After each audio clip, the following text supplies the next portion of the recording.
성도는 이 땅에 살지만 하늘을 바라보며 사는 사람들입니다. 바울은 이걸 성도는 하늘의 시민권이 있다, 그렇게 이제 표현하기도 했습니다. 하늘의 시민권이 있다 하는 것이 무엇입니까? 영원한 소망이 있다 하는 거죠. 성도는 영원한 소망을 가진 사람들입니다. 근데 이 영원한 소망은 위에서부터 주어진 거죠. 우리가 획득하는 게 아닙니다. 하나님께서 주시는 것이죠. 그래서 위로부터 주어진 영원한 소망을 가진 자들이기 때문에 어떤 상황에서도 기쁨과 감사함으로 사는 것이 우리를 향한 하나님의 뜻임을 우리는 압니다. 그런데 여러분, 오늘 성도인 저와 여러분은 실제로 그렇게 살아가고 계십니까? 정말 하늘을 바라보면서 영원한 소망으로 지난 한 주간도 사셨습니까? 때로는 감당할 수 없는 힘들고 어려운 상황 속에서도 영원하신 주께서 주신 소망 가지고 오늘을 살아가고 있느냐 하는 것입니다. 보는 것으로 살지 않고 믿음으로 살고 계십니까? 예수 안에서 어떤 형편에서든지 만족함을 배우고 계시고 또 익히고 계십니까? 제가 지금 했던 이런 여러 가지 말들은 성경에 근거한 말씀들이죠. 우리가 이 말씀들은 잘 알고 있습니다. 그런데 이게 하나님의 말씀이긴 하지만 이게 사실 현실적으로 가능한 것입니까? 하는 것을 때로 묻고 싶을 때가 있습니다. 하나님께서 우리를 향하여 가지고 계시는 뜻이 항상 기뻐하고 범사에 감사한 일이라는 것을 우리가 잘 알고 있지만 지난 한 주간도 볼 때 그냥 힘들 때는 힘들어했고 어려울 때는 괴로워했고 그렇게 살았던 게 우리의 인생인 것 같아요. 그런 상황 속에서 어떻게 우리가 기뻐할 수 있고 그런 순간에 어떻게 우리가 감사할 수 있겠습니까? 하는 마음이 이제 든다는 거죠. 만약에 여러분 그런 생각이 드신다면, 그런 마음이 드신다면 오늘 에레미야를 통해 주시는 하나님의 말씀에 더욱 귀를 기울이는 이 아침이 될 수 있기를 바랍니다. 왜냐하면 오늘 우리가 읽은 이 말씀은 절망의 순간에도 소망의 내일을 내다보며 오늘을 기쁨으로 사는 길이 어디 있는지를 명확하게 보여주고 있기 때문에 그렇습니다. 요즘 우리가 사실 에레미야 말씀을 여러분 개인적으로 우리가 묵상하고 있고 또 금요 기도 시간에 또 말씀을 함께 살피고 있는데요. 잘 알다시피 예레미야는 유다의 선지자입니다. 특히 유다의 마지막 때에 하나님의 말씀을 선포했던 그런 선지자였죠. 처음에 이 예레미야의 메시지는 뭐였냐면 유다 백성들에게 죄를 회개하라. 그래서 바벨론의 손에 고통을 당하지 말라 하는 경고의 메시지였습니다. 그런데 이 경고를 유다 백성들이 귀담아 듣지 않죠. 간간히 회개의 모습을 잠시 보이긴 했지만 결국 이 말씀을 듣고 돌이키지 않습니다. 이 경고에 대해 귀를 닫게 되죠. 그래서 회개의 때가 지나가 버리자 이제 하나님께서 바벨론을 통하여 유다를 심판하실 걸 선포합니다. 그러니까 나중에는 바벨론에게 항복하는 것이 너희들에게 사는 길이다. 도무지 유다 백성들이 받아들일 수 없는 그런 메시지를 이 에레미야가 전하게 되기도 합니다. 그리고 이 멸망하는 과정 속에서 유다는 이 바벨론의 침공을 여러 번 받게 됩니다. 보통 3차례 바벨론의 침공을 받게 되는데요. 그리고 3번째 침략 때 이제 유다가 완전히 멸망하게 됩니다. 그리고 오늘 이 말씀의 배경은 이 바벨론의 2차 침략을 배경으로 합니다. 두 번째 이 바빌론의 침략을 받게 되고 그때 왕이었던 요야긴과 침략과 또 많은 사람들이 바벨론의 포로로 끌려가게 됩니다.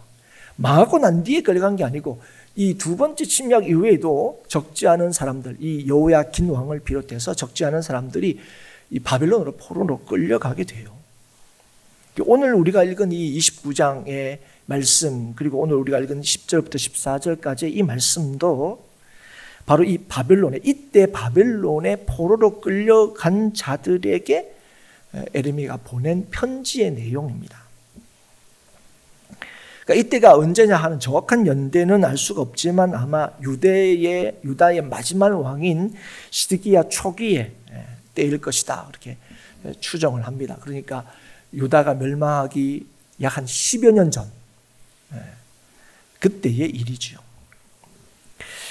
그때 포로로 끌려간 사람들은 곧 다시 돌아올 거라고 그렇게 생각을 했습니다. 그리고 바벨론에서 실제로 활동했던 선지자들도 그렇게 예언했습니다. 포로 생활 금방 끝날 거다.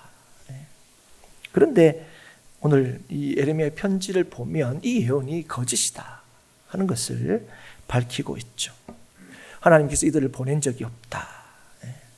그래서 이들은 하나님의 이름으로 얘기하지만 하나님의 이름으로 거짓을 말하고 있다, 경고하고 있죠.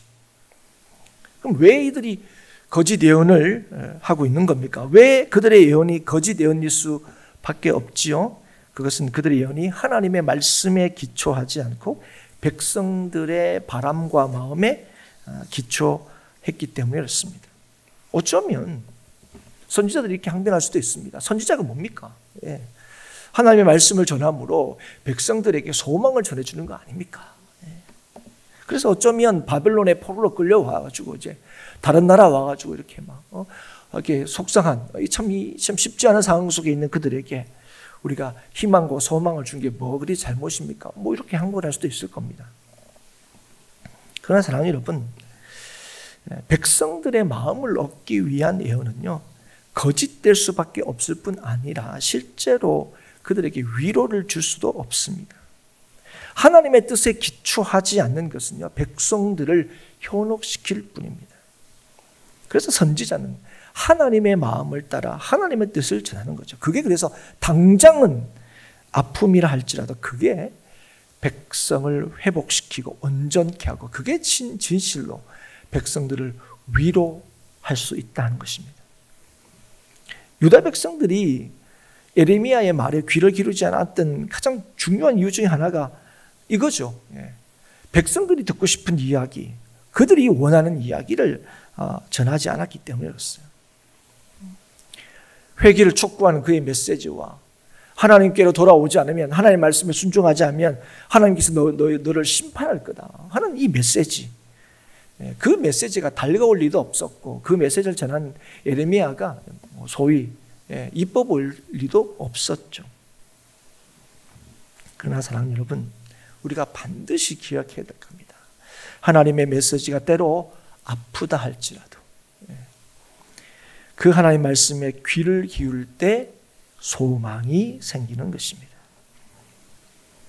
그럼에도 지금 하나님 말씀을 듣지 않아서 결국은 망하기 전이지만 포로로 끌려가 버린 그런 하나님의 말씀이 이루어지고 있는 그런 상황 속에서도 여전히 유다 백성들은 포로로 끌려갔습니다. 그래서 이 예레미야의 말이 지금 일부분 계속 현실이 되고 있는 이 상황에서도 여전히 자신들이 듣고 싶어하는 이야기만 듣고자 했다는 거예요. 자신들의 잘못을 뉘우치고 주의 뜻을 물으며 그 뜻 안에서 주께서 회복시켜 주실 거라는 그 소망을 가져야 되는데 그저 빨리 돌아갔으면 좋겠다, 그 날만 기다리고 있었다는 거예요. 그런 얘기 들으면, 그런 얘기 하면 귀를 쫑긋 언제 들어갈 수 있느냐, 그런 희망을 품었다는 거죠.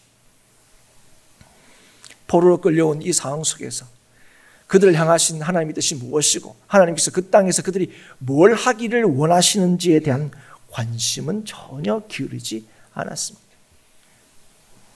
그런 상태에 있는 이 바벨론에 있는 포로들에게 쓴 편지가 오늘 29장의 내용입니다.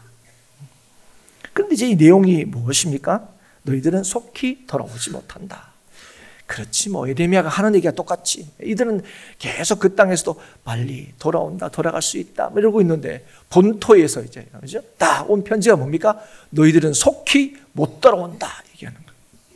그리고 25장에 이미 뭐라고 얘기했냐면 70년이 찬다. 그러니까 포로로 70년 동안 포로로 끌려가 갈 거다. 그 얘기가 이제 25장에 이미 하나님께서 예레미야를 통해서 전하셨는데 오늘도 똑같은 얘기를 하는 거예요. 70년 동안 바벨론을 너희들이 섬기게 될 거다. 그 땅에 있을 거다 하는 내용을 반복하는 겁니다. 그래서 여러분 오늘 이 내용의 편지는 이런 거예요. 70년이 있어야 돌아오니까 너희들이 거기에 있는 동안에 뭐 하라는 거예요? 정착할 준비를 하라는 거예요.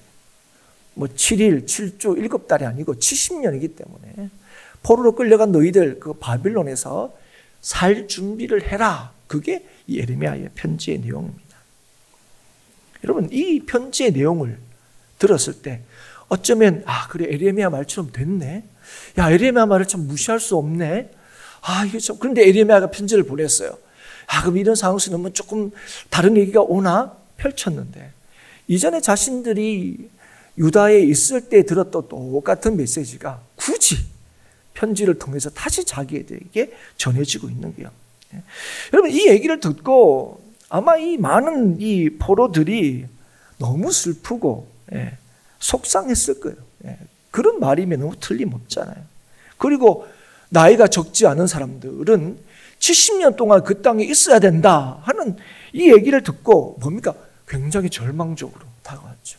아이고 내가 늦더라도 내가 예루살렘에 다시 돌아갈 수 있겠지라고 얘기했는데 그 70년이라는 시간은 저만 하더라도 그죠? 70년 이러면 그거는 나하고 별로 상관이 없는데 하는 얘기로 확 다가오겠죠.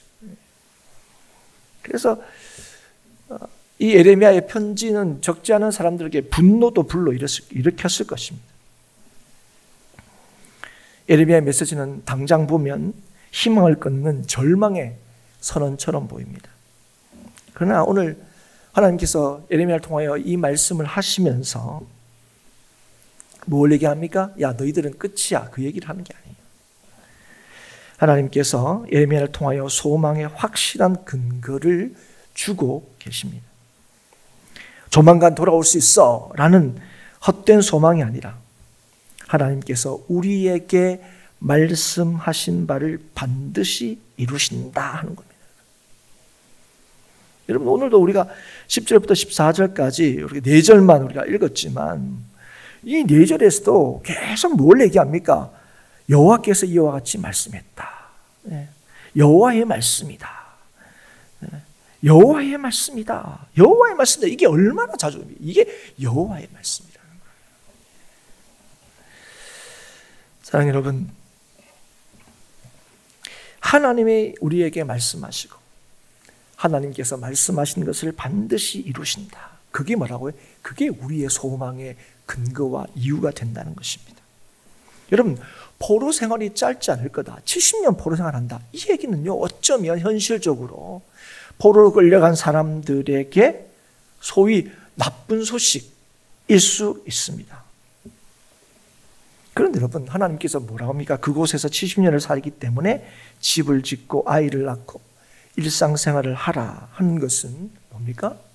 다른 방식으로의 회복의 메시지입니다. 여러분, 직전에 유다에게 하나님께서 뭐라고 얘기하셨냐면 결혼도 하지 말고 아이도 낳지 말라. 하나님의 심판이 임박했다. 그러니까 결혼도 하지 말라는 거예요. 아이도 낳지 말라는 거예요. 근데 이전에 그래서 예레미야의 메시지는 뭡니까? 멸망이 전부인 것처럼 이제 들려왔죠. 그런데 오히려 포로로 끌려가 버린 사람들에게 이제 우리는 다 끝났네. 우리 이제 나라로 돌아갈 수도 없네. 라고 그렇게 절망에 빠져 있는 그들에게 뭐라고요? 일상으로 돌아가라 하는 메시지를 전하고 있다 하는 것입니다. 그리고 이 말은 뭡니까? 나의 선한 말이다 얘기하는 거예요. 선한 말이다. 너희들이 당장은 돌아가지 못하는 것 때문에 섭섭해하고 이럴 수 있습니까? 막 그럴 수 있지만 이게 너희를 향한 나의 선한 말이다 얘기하는 거예요.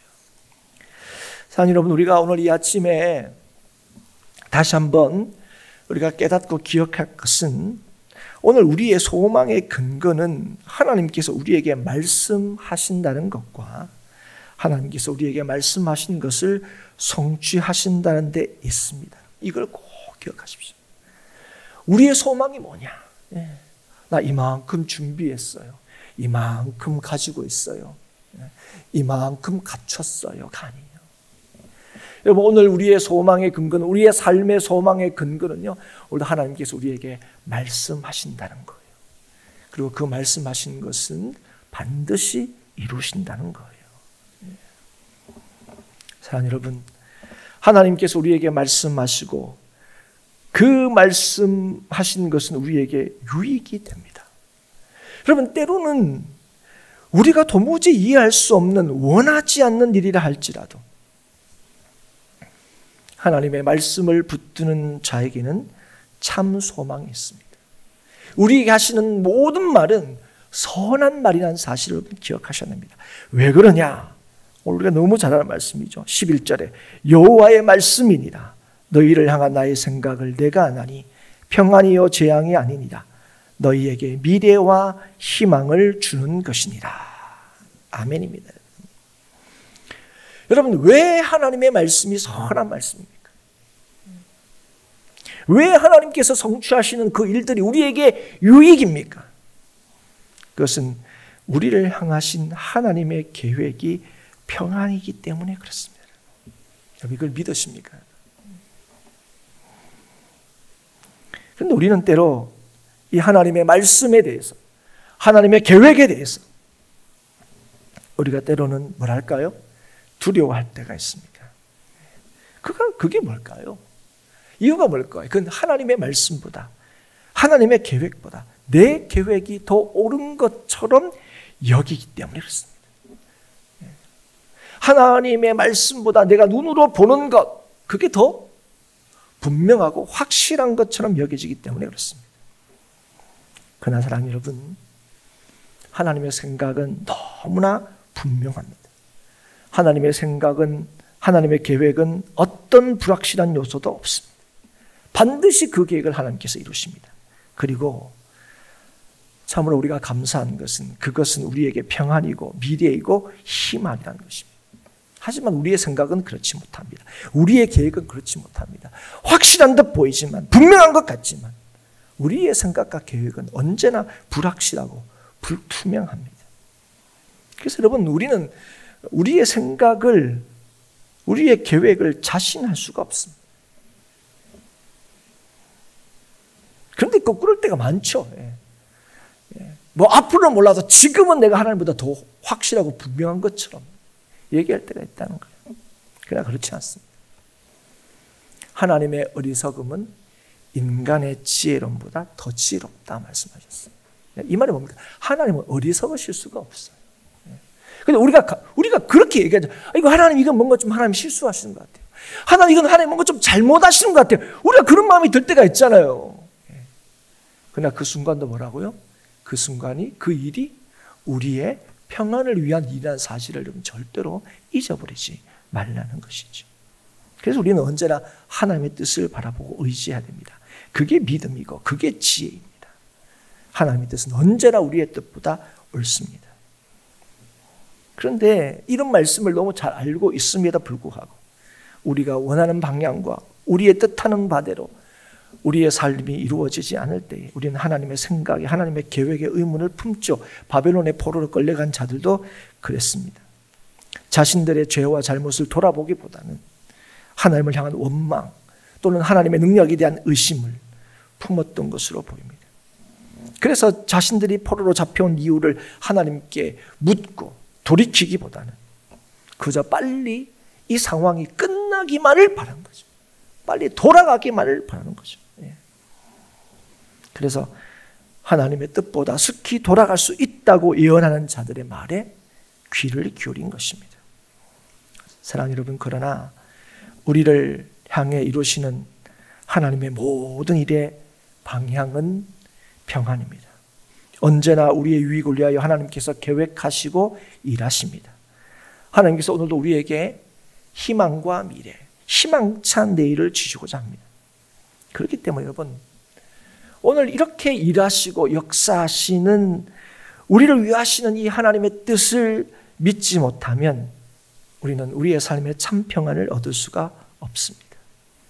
더 좋은 것을 주시려는 하나님의 생각이 우리를 향해 있음을 이 시간 깨닫고 믿을 수 있기를 축복합니다.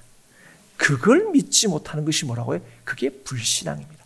하나님께서 내 인생에 이렇게 하시는 것보다 내 인생에 대해서 이렇게 역사하시는 것이 더 나를 위하는 겁니다. 이렇게 하나님 앞에 반문하는 것이 뭐라고? 그게 불신앙이라고요. 그래서 하나님께서는 우리에게 뭐라고 얘기하십니까? 이렇게 하나님이 우리를 향한 계획이 이렇다 밝히고 난 뒤에 12절에 뭐라 합니까? 기도하라, 부르짖으라 하는 거예요. 왜요? 하나님을 찾을 때, 그 하나님을 신뢰하고 하나님의 뜻이 이루어지기를 부르짖을 때에 우리를 평강케 하시는, 우리에게 희망찬 내일을 주시는 하나님의 놀라우신 역사를 보게 될 것이기 때문이었습니다. 여러분 기억하십시오. 우리의 살 길은 오직 주님께 있습니다. 주님을 떠나서는 모든 것이 헛됩니다. 주님 외에 참으로 의지할 것은 없습니다. 그래서 우리는 주를 향하여 입을 열고 부르짖어야 하는 것입니다. 거기에 우리의 살 길이 있습니다. 보는 것이 확실한 것이 아닙니다. 하나님을 믿는 것이 확실한 것입니다. 그래서 믿음만이 우리를 안전케 하고, 믿음만이 우리를 담대케 하고, 믿음만이 우리를 승리케 하는 것입니다. 여러분, 약속이 주어졌기 때문에 우리는 더욱 기도해야 됩니다. 변함이 없는 영원한 소망의 하나님의 약속이 있기에 우리는 기대할 수 있고, 기대하기에 우리는 주께 부르짖어야 하는 것입니다. 주의 주시는 평안과 희망찬 미래가 주어짐을 믿기에 우리는 오늘도 기도하는 거예요. 그런데 왜 우리가 기도하지 않은가? 그건 그 약속을 믿지 않기 때문입니다. 기대함이 없기 때문이었습니다. 여러분, 기대한다는 것, 여러분 우리가 하나님께 기대한다는 건요, 단지 우리가 생각하는 뭐가 있었으면 좋겠다, 뭐가 되었으면 좋겠다, 단순히 어떤 바람이 있다는 의미가 아닙니다. 기대함이 있다는 것은 나를 향하여 하나님께서 하신 분명한 약속을 알고 있다는 것이고, 그리고 그것이 반드시 이루어진다는 걸 믿는다는 것, 그게 여러분 기대한다는 거예요. 여러분, 기대, 우리의 기대할 때는 그건 우리의 기대가 항상 뭡니까? 우리가 근거와 기준이 될 때가 맞습니다. 아니요. 우리의 기대는 하나님께서 우리에게 주신 기대입니다. 여러분, 하나님께서 우리에게 주신 기대가 무엇입니까? 하나님 자신이죠. 믿으십니까, 여러분? 예. 여러분, 하나님께서 오늘도 우리에게 주신 복이 뭡니까? 우리는 이렇게 있었으면 좋겠고 저게 있었으면 좋겠고 이런 우리의 바람이 있잖아요. 그런데 하나님께서 우리에게 주신 복이 뭡니까? 예수 그리스도이십니다. 예. 자, 여러분, 그래서 오늘 하나님께서 약속하신 것이 무엇입니까? 너희가 내게 부르짖으면, 내게 와서 기도하면 내가 너희들의 기도를 들을 것이요, 너희가 온 마음으로 나를 구하면 나를 찾을 것이요, 나를 만날 것이다. 여러분, 우리가 기도하면 뭘 만나고 뭘 찾게 된다고요? 우리가 원하는 것, 이거 아니고, 누구를 만난다고요? 누구를 찾는다고요? 나를 만날 거다, 나를 찾을 거다. 사랑하는 여러분, 오늘 저와 여러분의 삶에서 진실로 내 삶의 소망이 되시고 승리가 되시고 능력이 되시는 하나님을 날마다 찾고 하나님을 날마다 만나는 삶을 살 수 있기를 주의 이름으로 축복합니다. 여러분의 살아가면서 요게 있으면 하나님 더 이상 바랄 게 없습니다 하는 그게 아니에요, 여러분. 자꾸 이걸 착각하시면 안 돼요. 지금 어쩌면 포로로 끌려간 이 사람들은 하나님 우리 다시 돌이키기만 진짜 하나님 믿겠습니다. 우리는 이런 식으로 하나님 앞에 기도할 때가 너무 많습니다. 그렇지 않습니까? 요거 들어주시면 야, 하나님 짱, 하나님 진짜 내 하나님이라는 걸 인정하겠습니다. 그런데 하나님은 우리에게 누구를 찾고 누구를 만나라 그러는 거예요? 너희들의 진짜 구원과 안전이 누구라고 얘기합니까? 너희의 바람이 이루어진 게 아니라 내가 너한테 준 그 바람, 기대, 그게 너희들 삶에서 확인되고 또 확신되는 것, 그게 너희들 삶의 복이라는 거예요. 그게 평안이라는 거예요. 그게 누굽니까? 하나님을 만나는 거예요. 모든 것이 끝나는 듯 보이고 모든 것이 무의미하게 보이는 그 순간에 돌아가는 게 가장 최선인 것처럼 보이는, 그러면 더 이상 하나님 앞에 바랄 것이 없습니다 여기는 그 순간에 예레미야는 하나님의 계획을 알리고 있습니다. 70년이 차야 들어온다. 거기서 살 준비해라, 정착해라, 결혼해라, 애 낳아라. 그래서 여러분, 유다 백성들이 듣는 이 70년의 시간은 절망의 시간이 아니라 평안을 주기 위한 하나님의 선하신 뜻이고 희망찬 미래를 준비하는 시간이라는 사실을 우리가 알아야 합니다. 바벨론에서의 시간과 생활은 버려지는 것이 아니라 새로운 생명과 계획이 주어지는 것입니다. 바벨론은 이제 바벨론에 끌려가서 우리가 끝이야, 우리 희망이 없어, 희망의 끝이 아니라 바벨론에 끌려간 것은 우리들의 헛된 꿈의 끝입니다. 여러분, 혹시 여러분의 인생이 바벨론에 머무는 것과 같습니까? 내 인생 이렇게만 되면 이 바벨론이라는 이 상황, 내 인생에 주은 바벨론에 끌려간 포로와 같은 이 삶은 더 이상 소망이 없다. 모든 것이 다 어그러지고 우리의 바람과 기대와는 전혀 상관없이 살아가는 그런 삶을 혹시 살아가고 있습니까? 그러나 사랑하는 여러분, 지금 그곳이 인생의 막다른 골목이 아니란 사실을 깨달을 수 있기를 주의 이름으로 축복합니다. 우리가 때로 포기하게 되고 우리의 삶의 걸음들을 멈추게 되는 이유가 무엇입니까? 그때는 소망이 없다고 생각하기 때문입니다. 희망이 없다고 생각하는 거예요. 그러면 주저앉게 되죠. 우리가 희망을 보지 못하면, 내일을 바라보지 못하면 우리는 포기하고 절망할 수밖에 없습니다. 그런데 여러분, 무엇이 진실로 우리로 하여금 미래와 내일을 바라보게 합니까? 뭐가 우리 인생의 소망을 보증합니까? 오늘 하나님께서 그 얘기 하시는 거예요. 우리를 향한 평안의 계획을 가지고 계시는 하나님이신 줄 믿으시기 바랍니다. 하나님이 함께 하시면 희망찬 내일을 볼 수 있는 것입니다. 하나님을 찾고 부르짖을 때, 그리고 그 하나님을 만날 때에 우리에게는 희망찬 미래가 열리는 것입니다. 그래서 예레미야는 포로된 자들에게 하나님을 볼 것을, 하나님을 찾을 것을, 하나님을 만날 것을 촉구하고 있습니다. 그 하나님이 어떤 하나님입니까? 우리를 향하여 평안의 계획을 가지고 계시는 하나님이십니다. 사랑하는 성도 여러분, 오늘 우리가 보아야 할 것은 무엇입니까? 오늘 우리가 살아가면서, 이 땅을 살아가면서 기대해야 될 것이 무엇입니까? 그것은 우리가 바라는 것이 이루어지거나 우리의 삶의 상황들이 우리가 원하는 대로 변화되는 데 있지 않습니다. 우리에게 늘 신실하신 하나님을 기대하고 볼 수 있어야 될 줄 믿습니다. 하나님께서 오늘 이걸 우리에게, 이 아침에 저와 여러분에게 말씀하고 계십니다. 우리를 향하신, 우리를 위하여 선한 계획을 가지고 계신 그 하나님을 믿을 때에 오늘 우리는 기도할 수 있습니다. 우리의 잘못에 대하여 철저히 돌아보고 회개할 수 있습니다. 그리고 주님과의 관계가 더 깊어질 수 있습니다. 여러분, 주님과의 관계가 어떠하냐가 오늘 우리의 삶의 능력의 바로미터라는 사실을 기억할 수 있기를 바랍니다. 우리가 얼마나 많은 것으로 준비되어 있느냐, 그러니까 오늘 내가 주와 어떤 관계에 있느냐, 이게 오늘도 우리의 삶의 평안과 안전을 결정짓는 것임을 여러분 기억할 수 있기를 축복합니다. 그리고 오늘 꼭 기억할 것은, 오늘 우리의 회복은, 우리의 평강은 우리들만을 위한 것이 아니라는 거예요. 하나님의 나라를 위한 것입니다. 세상을 위한 것입니다. 그래서 오늘 우리의 평안이 되시는 하나님을 기억하여서 그 하나님을 부르짖음으로 하나님을 만나는 우리들이 오늘도 이 땅에 평강을 전하고 이 땅에 소망을 전하는 그 교회와 성도의 사명을 감당할 수 있기를 주의 이름으로 축복합니다. 무엇을 먹을까? 무엇을 마실까? 무엇을 입을까? 그건 이방인들이 염려하는 걸 그랬습니다.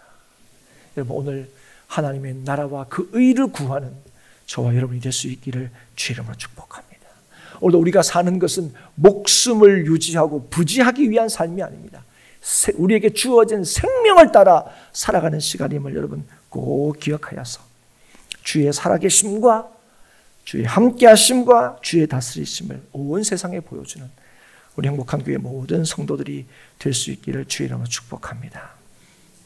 우리를 향한 하나님의 평안의 약속과 계획이 오늘도 우리를 항상 기뻐하고 감사하게 하고 쉬지 않고 기도하게 한다는 사실을 꼭 기억해서 오늘 때로 어려운 순간을 살아가고 있을 때 또 너무 아무 일도 일어나지 않는 너무 무료한 인생을 살아가고 있는 것처럼 보이는 그때에도 그 모든 순간에 나를 향하신, 우리를 향하신, 이 땅을 향하신 하나님의 계획이 평안임을 기억하여서 오늘도 그 주님을 찾고 구함으로 오늘도 주의 뜻을 따라 매일을 살아가는, 기쁨으로 살아가는, 감사함으로 살아가는, 승리를 향하여 힘있게 나아가는 우리 모든 행복한 교회 성도들이 될 수 있기를 다시 한번 주의 이름으로 축복합니다.